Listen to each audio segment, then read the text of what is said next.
Survey said. Hello there, friends. It's your boy here with another episode of All the Mods. And in this episode, we're going to be doing some more blood magic stuff, but first we're going to do something that we maybe should have done last episode. Because I am going to be doing a lot more blood magic stuff, I'm going to have to make a bunch more sacrifices, so we are going to make another one of these root standing stones that we've made before, but there's a bit of a new recipe. We now need some rune stone, but other than that, everything is pretty much the same. We're going to use a ghast here, a bit of wheat, verdant sprig, and an infernal bulb, and then we can set those on fire. And also there are sound effects now. Hey, there we go. So this standing stone is the healing standing stone, and you guys can probably already tell what this does. We can come over to our little blood magic area, and we can set it down. I'm just going to put a redstone block under it, give it that redstone signal, and it's going to give us regeneration whenever we're in its AoE. So that's going to make it so I don't have to eat as often. I can just go over to my little incense altar, get regen, and come over and do more sacrifices anytime I need it. And we're moving really speedy now that we have our upgrades on our living armor we made last episode. I'm at quick feet 6. I've gotten a couple other levels on some other stuff. But this episode, I think we're going to take care of this whole sacrificing thing. It is pretty annoying having to do manual sacrifices. I want to upgrade from this. I want all my LP and stuff to be automated so I don't have to worry about it all the time. Oh, but that regeneration stone makes it so much nicer to do sacrifices. So doing that, I was able to get 129,000 LP in my network, which is going to be plenty for activating the ritual we are going to do now. So I'm going to gather up my ritual diviner, a master ritual stone, and a bunch of other ritual stones. And then we're going to venture off into this house that was pretty unfinished before, but now I've prettied it all up. I made a little cave sort of area down here. I think it looks pretty nice. And this was the room right under our blood altar. So our blood altar is directly above this block, I think. So the ritual we are going to do is going to be the Well of Suffering. So if we hover over it, it's sort of a large ritual, and hopefully it all fits in here if I actually get up to the Master Ritual Stone. So let's just hold down right click and it'll place all the runes for us, just like before. And hopefully that's it, because it did stop placing. It looks like it did. And I did forget my weak activation crystal, but now if you right click on this ritual stone, it's going to take 20,000 LP, I believe. Oh no, it's going to take 40,000 LP, never mind. And that's going to activate our ritual, which is going to do nothing right now. To actually see what this ritual does, we're going to need to gather some loyal test subjects. So I'm going to grab this capturing wand I found in some sort of dungeon, and then we will just grab a consensual volunteer, and then we will come down and place him inside of this ritual. And let's actually first take a look at our LP. So we have 89,766. So if we place him down, he is going to start taking damage, and every time he takes damage, our LP is going to go up. Now, the reason this is actually happening is because the Well of Suffering is going to damage any mob inside of its little AoE, and it's going to generate LP from that mob every time it does a tick of damage. So it takes 2 LP to deal 1 tick of damage to a mob, and then that tick of damage is going to put 8 LP into our blood altar. So that's a net gain of 8 LP for each mob damage tick, sort of, if you understand that. And so by just putting our blood orb in there, it was sucking that up automatically. So this ritual is a way to harvest LP from mobs rather than harvest it from our own life force, which is a lot better and easier on my body. So in order to get pretty much infinite LP, we're going to use a little trick with this graveyard soil from Tinker's Construct. So I'm going to go ahead and set this down at each of these 4 little corner things I set up. These aren't the corners, these are definitely the side faces. And then I'm going to use this cursed lasso from Extra Utilities to capture some mobs. Now the thing with the cursed lasso is that you have to get the mob down to like 2 hearts or so before you can capture it, unlike other capturing devices. And the reason we're using a cursed lasso instead of the capturing wand is because the capturing wand essentially removes a heart from a mob like permanently whenever you release it. So I was trying to put some mobs in here earlier and they kept coming out with less hearts than I captured them with, and I finally figured out that it did that. But this cursed lasso doesn't do that. So we can release that zombie onto this graveyard soil, and you see that that zombie just like instantly regained all that health. So this graveyard soil, as the tooltip would suggest, is going to heal the undead, and it's going to heal it really, really rapidly. So if we just name this zombie, it'll never despawn, and it'll never die because it's healing faster than it's taking damage. So we will always have a nice little zombie giving us some LPs. And also, another thing I didn't realize is that the Well of Suffering actually gives you 20 LP per tick instead of 10, as I was saying before. I'm pretty bad at math, so I couldn't see it was going up by 20. So this is what I'm going to do. I'm just going to keep catching zombies and putting them in these little chambers, naming them. As I get more zombies, I will get more and more LP going, and these guys still are not dying, which is perfect. Also, I know that witches are pretty popular for the Well of Suffering because they are going to drink potions and heal up faster than they are taking damage because of their health potions. We could have also used like, an Ender IO spawner or whatever, but I like this method. I like having these same mobs, and the Graveyard Soil seems pretty good. And I've got the last zombie that I'm gonna put in here. So in total, if you can place this, I have 15 zombies. You can hear them all very clearly. So I've got 15 zombies, and it works out to be about 270 LP, well, exactly 270 LP, every little tick of the Well of Suffering. And that's because it subtracts 2 for actually dealing the damage, then 20, so it's 18 per zombie, 18 times 15 math. But yeah, that's a rate I am pretty happy with, and just running around getting all the zombies, I was able to get up to 380,000 LP, which is pretty good. Oh, you want to get Well of Suffered? And I got just the fix for this little baby. Let's just set that right down. Oh yeah.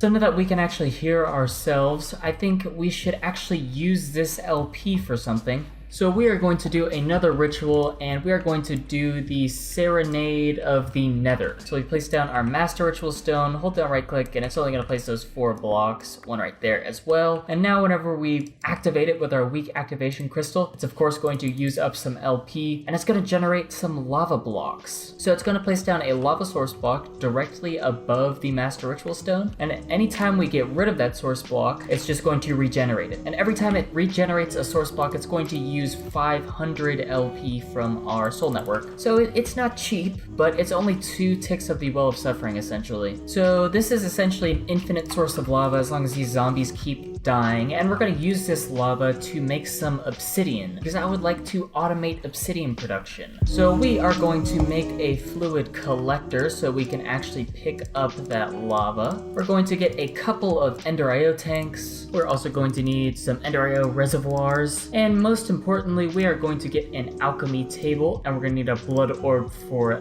that. And also we're going to need to actually keep this blood orb on us. So using this alchemy table, we can actually create obsidian from a bucket of lava and a bucket of water and just any sort of blood orb. And it'll just give us a block of obsidian. So let's place this down. This thing places pretty weird. You gotta place it sort of sideways for it to be proper. And then let's start actually collecting this lava so we can bucket it. So let's place down our fluid collector. That's gonna do its thing automatically, and it's gonna like strobe light us. Jeez Louise, stop it. And if we place a tank directly on top of this or directly adjacent to this fluid placer, it's going to empty straight into that tank. So that's 500 LP per bucket, but our system is going to keep up because we're not going to be constantly making buckets of lava. So we're going to place down another tank, and this one is going to be full of water. So let's place down our reservoirs. We can give that 2 buckets of water and it'll become an infinite source. And then if we right click with our Yeta wrench, it'll set the auto output to be into this fluid tank or anything adjacent to that block. So that's going to fill up with water. So we can grab a bucket of water and a bucket of lava and put that into our alchemy table, but it's not going to do anything until we put in a blood orb that's bound to us, because it's going to take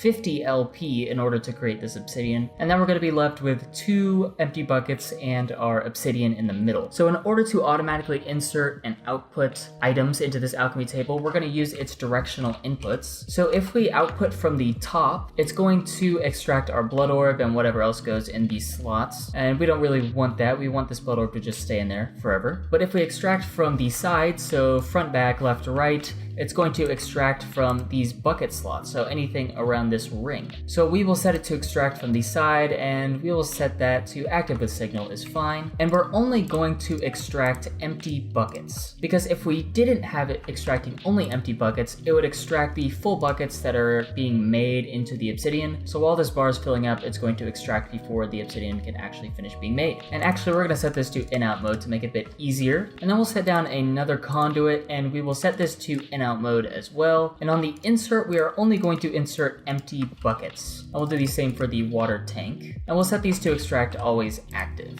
So the cool thing about these EndRIO tanks is if you put in a bucket, it's going to automatically fill up with whatever liquid is actually inside of the tank. And so that's a pretty good way of automatically filling buckets. And once that gets filled, it's just going to get extracted and then inserted into the side of this alchemy table, which is going to put it back in this outer ring. And the same for the lava. So we put in our bucket, it gets filled with lava and then extracted and makes obsidian. So if we just set this conduit to be able to extract by getting a redstone signal, those buckets are going to get put into our tanks, which are going to get filled up and then put back into our alchemy table. And then it's not going to extract the buckets until they become empty, meaning we've actually made our obsidian. But there is a problem. We got 2 water buckets because I forgot to put this on round robin mode. So now if we put this bucket into the lava tank, it'll get put into the alchemy table. Those will get emptied and extracted, and we'll get 1 lava and 1 water bucket every single time. And so now we have completely automated obsidian. All we have to have is a bit of LP in our network. And I'll be honest, I did nab this obsidian generation idea from Booty Toast, a man I've spent the last 4 months of my life trying to emulate. Though I gotta be honest, my setup is way better than his. I'm just gonna say it. So all that's left to do is just get this obsidian out of the alchemy table and into our refined storage system. And actually, conveniently, the big cable that I ran all the way over here is pretty close to this alchemy table. So I'm just gonna place an importer and we're going to whitelist obsidian. And to get items out of that middle slot of the alchemy table, we have to pull from the bottom and then give this a redstone signal. It should start making obsidian, and then that gets imported into our refined storage system, which it does perfectly.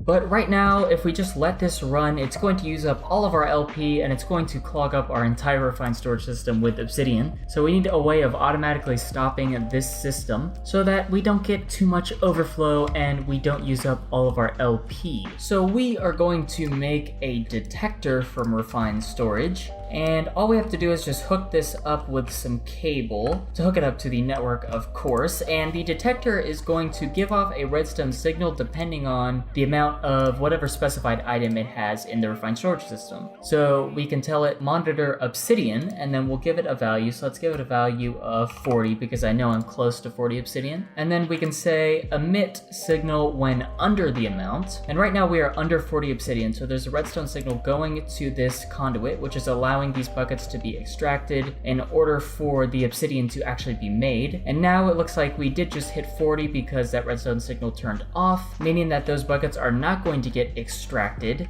and so no more obsidian is going to be made. And if we look, we have exactly 40 obsidian in our system. And so this is a really good way of keeping a certain amount of items in your storage network at a time so you don't get clogged up and you don't use up too many resources. And I'm actually going to change this number in the detector to 256 because I think 4 stacks of obsidian is plenty. So once we get up to 4 stacks, this will stop, and once I use up a bit more, it'll make a bit more. And our obsidian setup is working perfectly. We have 256 obsidian, which is exactly what we want. So now that we have automated LP and obsidian, how about we automate something else? Let's automate these demon wills for our tartaric gems. It's really annoying to have to go out and fight mobs all night to try and fill up my tartaric gem. And actually, Blood Magic has a system where we can automatically make demonic will and fill up our gems, but we are going to need a bit of space for that, so I'm going to have to do some clearing out, make some more caves real quick.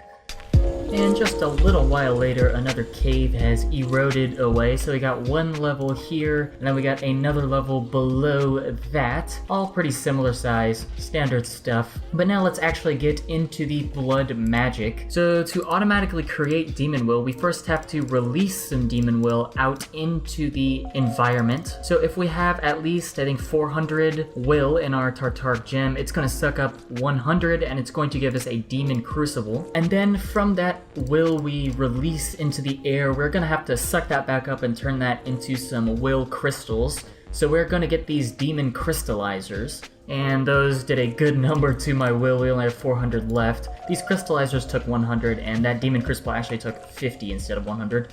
Oakley dokley, so I went ahead and took the time to refill up my common Tartar gem, and I also put some enchantments onto my sentient sword. I put XP boost and mending so I didn't have to keep making new sentient swords because they don't have very much durability. And I also put on looting, and looting actually does give you more demon will for each mob kill, so it's really good to have on your sentient sword. But anyways, let's actually set down our demon crystallizers and crucibles. So as I said, this demon crucible is going to release demon will into the air. So if we put in our full common Tartar gem, we wait a couple seconds and we take that out, you're gonna see it removed 100 of our will and it put it off into the air. So it's created an aura of demon will, and there can be 100 demon will in one chunk at a time. So if we bring up our chunk borders, you'll see that this is all contained in one chunk. So these demon crystallizers, as long as they're in the same chunk that the crucible just let off its aura, it's going to snatch that aura out of the air and it's going to create some demon crystal clusters. And there we go. It takes about a minute for these things to actually spawn, and once they do, all we have to do is just break those off, and it's going to take that full 100 demon will in the aura to create one of these demon will crystals. So I'm going to keep growing these and keep breaking them off for now until we finally get lucky and we get a different type of demon will. So we have a red demon will, which is the vengeful will, and so there is a 10% chance that one of these 4 other types of demon will spawn. So that's 2.5% for each, so 90% of the time you're just going to get this regular demon will. But there are also some other things we can do besides just growing these crystals. If we set down a Hellfire Forge in the same chunk, this can also sort of snatch out of the aura. So if we put in our Tartar gem into the Hellfire Forge, that's going to start sucking the will out of the aura, and it's going to put it straight into the Tartar gem. So you'll see we had 31 left over in our aura, and those didn't get crystallized because it needs 100 to crystallize. And so if we throw in one of these demon will crystals, that'll get sucked up and then it'll get put into our Tartar gem because it's getting sucked in from the aura. So each one of these demon will crystals is giving us 50 will in our aura, and that's sort of the idea for this demon will automation. We want to grow these crystals and release them into the aura so our Hellfire Forge and our rituals and whatnot can use them. The problem is that we are growing these crystals at a net loss right now because it takes 100 to grow a crystal and we only get 50 out of a crystal. So we're losing 50 every time, which is no bueno.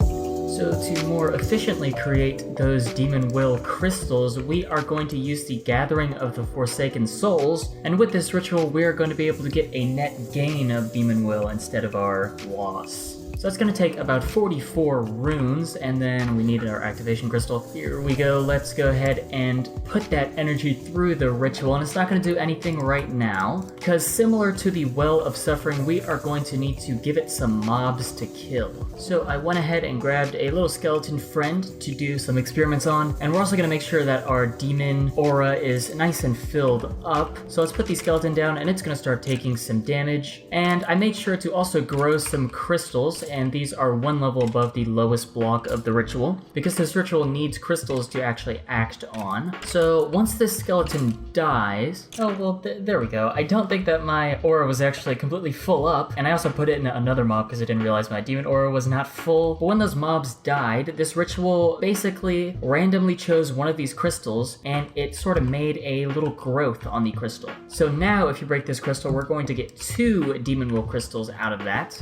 instead of our regular 1. And also that second little growth of crystal actually came at a reduced cost. So I only had 100 aura, and normally 2 crystals would have taken 200 aura, but I was able to grow 2 with just 100, and there may still be even some left. So those extra growths on these crystals actually occur naturally as long as we have aura in our chunk, but it happens very, very, very slowly. So not only does this speed that growth process up to pretty much instantaneous, but it also uses less demon will, so we can actually get demon will at a profit. We can get a net gain of demon will. And actually, to better see the effects of this ritual, we can make an item that will show us how much demon will is actually in our aura. So if we have at least 400 demon will in our Tartar gem, it's going to drain 50, and it's going to give us the demon will aura gauge. So with this gauge, we can actually see exactly how much demon will we have in our aura if we press shift. If we just put some will into our aura, you can see it's at 100. You're going to see that number start to drain a little bit. Also, we got some more growths because I've been running this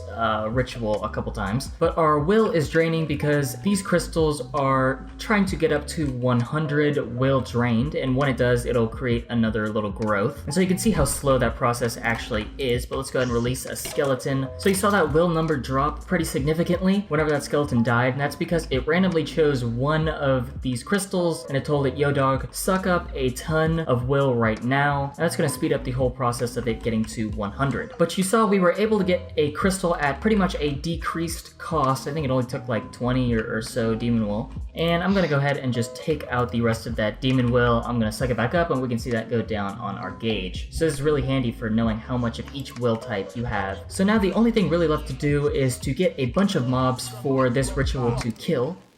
So we're going to set up a little dark room down here for mobs to spawn, but I do want to be able to disable the mob spawns if I ever want to. So we're going to use some wireless redstone from RF tools. So we're going to place down a transmitter. Then if we right click with our receivers, it's going to set the channel of all those. Let's cover that up and put down a lever. So now if we set down one of these receivers, we flip the lever, and we can place a lamp in front, and that's going to get a redstone signal, and it's just wireless redstone as you would expect. So with all 4 lamps in here, there are no places for mobs to actually spawn, which is perfect. And this lamp up here is actually going to stay on all the time. This lapis lamp from Random Things is going to provide light, but it's not going to stop mob spawns. So it's pretty nice if you want to see into your dark rooms, but still want mobs to spawn in them. I also have a bit of dark glass from Ender.io, which blocks off light. And in order to get mobs to actually start spawning, we're going to use a drop of evil from extra utilities. And you get these from killing wither skeletons, and they really aren't rare at all. But if we right click on a piece of dirt, that is going to create some cursed earth. And you guys probably know this from old extra utilities. It's just a new way of getting it. But if you don't know, this cursed earth is essentially just a super mob spawner block. So let's block all that up so no light can get in. And if we disable this lever, it's going to turn dark in that room, and mobs are going to start spawning and taking damage. So you can see this cursed earth is spawning mobs rapidly. They're still very loud, and they're also juiced up with a bunch of potion effects. So you got to be careful with these guys. They have like speed 1,000,000. They're pretty scary. Now something we should note about this little ritual is that there are diminishing returns on what kind of mob you kill. So essentially it keeps track of the last 10 mobs you killed, and the more diverse the mobs you kill, the more efficient this ritual will be on your demon will crystal growth. So it's going to use less and less demon will to make a crystal the more diverse your mobs are. And that's why I think this cursed earth is actually really good for this, because it randomly spawns all mobs. So that is awesome. We can farm up that basic demon will, but I also want all of the other types of demon will, so the other 4 types of demon will. So I'm going to use up this regular demon will in hopes of getting some of that other stuff. Oakley dokley. So I've been farming wills for a while now just to get at least 8 or 9 of these 4 other types of demon will. But before we can do anything with those, really, we're going to need to upgrade our Tartaric gem. So right now we have the common, but we need to go up to the greater Tartaric gem. And there we go. So this greater Tartaric gem can hold 4,096 instead of the 1,024 we had before. And we can charge this thing up pretty easily by just placing down a hopper and then throwing in a bunch of this demon will, and that's going to automatically charge up this greater Tartaric gem. So we need this greater Tartaric gem because we want to craft these separate types of demon will into one of those demon will crystals. So we're going to do this for each one of these. We want these little crystal blocks we can actually place down to farm these other types of crystals, and also the default type of crystals rather than the crystallizer. It's better in the long run, and you'll see why. So we can place those down, and even if we have will in our aura, these are not going to grow because we have to feed our aura these specific types of will in order for these specific types of will to actually grow. So we can feed our crucible our different types of will, and that will get released into our aura, and each of those bars represents our different types, and you'll see those are now starting to grow. And a cool thing is, if we have a Tartaric gem with greater than 1,024 demon will inside of it, we can right click on these crystals and it will harvest the crystals for us, and we don't have to break them. So we can keep the crystal, and all we have to do is right click so we don't have to destroy it and keep recrafting that crystal. And it's a bit of a visual bug whenever you do this. It doesn't update, but you can see it does eventually stop, so it's not like glitched like we're infinitely farming these or anything. But I must say it is pretty annoying having to go up and right click all these and all these crystals just fly in everywhere. But there is actually another ritual we can use to solve this. So we are going to go down below our growing ritual, and I'm just going to leave a little 2-block gap in between the ritual stones, and then we're going to place down the crack of the fractured crystal. So you can probably actually guess what this one does pretty easily, but we can activate that. And of course right now it's not doing anything, and before we actually make it do something, let's get a little system to pick up the items it's going to be flinging. So we are just going to set up a little item laser relay system. So we'll put the laser relay and the item interface down, and then we're going to place a item collector directly on this interface, so everything that it picks up, which we're going to filter this to only pick up demon wills. There we go. So let's pop that in there, and I think it may already be picking up stuff from the little mob farm. So all the demon wills it actually picks up, that'll all get put straight into the item interface and therefore into the laser relay sort of system. And then in here I'm going to set up a little storage spot, so we'll put down drawers for all 5 different types of will, and then back behind we'll put down a drawer controller with just a hopper leading into it, and then this item laser relay on top, and then all we have to do is link those up, and that should be some nice wireless item transport. So now let's see what our ritual actually does, although you might have guessed it already. If we give this some aura, this should grow this crystal, and that should get harvested and then picked up, as you're sort of seeing maybe. Oh yeah, you can see it flinging up. It's getting picked up pretty quick. But that's what that cracked crystal, whatever ritual does, is it automatically harvests our crystals. So now really all that's left to do is to automate actually putting Demon Will into the aura. So all I'm going to do is place down 5 Demon Crucibles, because I made 4 more of them, 1 for each type of will, and then we're just going to run hoppers into all of those, and that's going to pull from our drawers and automatically place that into the aura. So you can see everything getting burned up, everything's nice and filled up, and our crystals are actually going to start growing because our ritual had been doing stuff. And essentially when the ritual is running but you don't have enough aura in the air, the crystals still sort of get selected to suck aura out of the air. It's just going to wait until the aura actually gets there for it to suck, if that makes any sense. And now let's turn our mob spawner back on, because I turned it off for that little bit, and we're going to get some rapid growth going.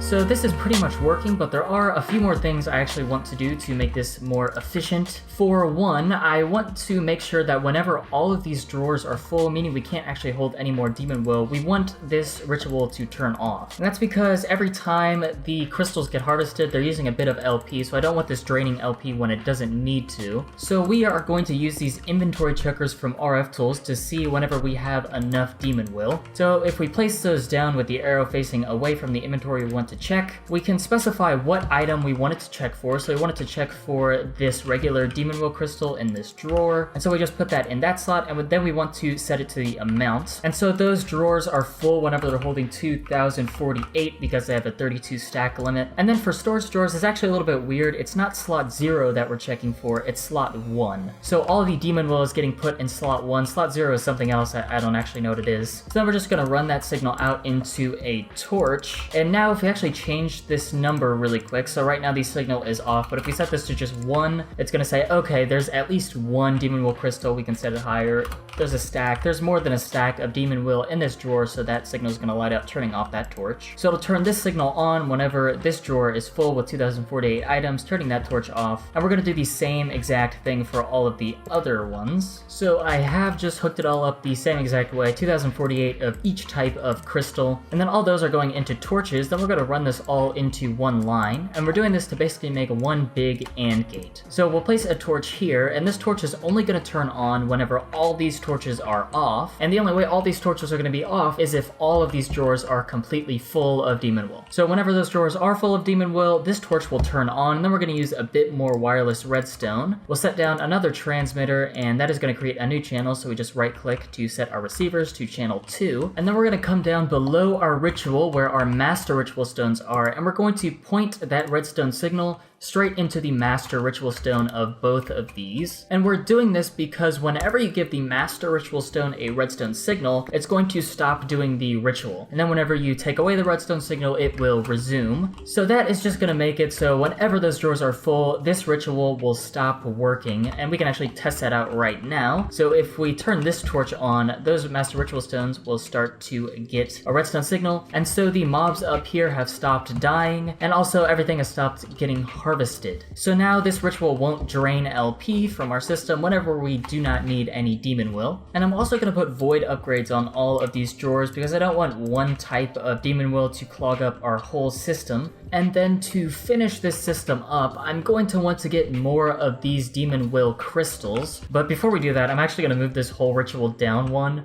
I thought it would look cool if it was raised up, but in fact it looks very not cool. And oh yeah, I think that is a lot better. So I made a bunch more of these crystals, so we will go ahead and place these down. So I made 9 of these default demon will crystals because we use the most of these crystals, so I thought we should have the most actually growing. And then for all the other ones I made 4. Now currently there aren't a great many uses for these other types of will, everything other than the default. There are a few, but other uses are getting added as time goes on, but I think it's still good to grow them so we can have them when that time does come. And I can also go out another layer with these crystals, so I can go all the way to the edge of these blocks here, but I kind of wanted to keep it contained. Also, it is good to have as many crystals as possible in your little crystal farm, because if I remember correctly, each of these crystals has a cooldown, so the gathering of the Forsaken Souls can only affect these crystals once every so often, and if it selects randomly a crystal that is on its cooldown, nothing is going to happen. That little tick of the ritual is going to be put to waste. So the more crystals you have, the more often your ritual can actually act. But we are getting a bunch more crystals now. We are at least a stack and a half of all different types of the demon wills. I think the only thing really left to do is pick up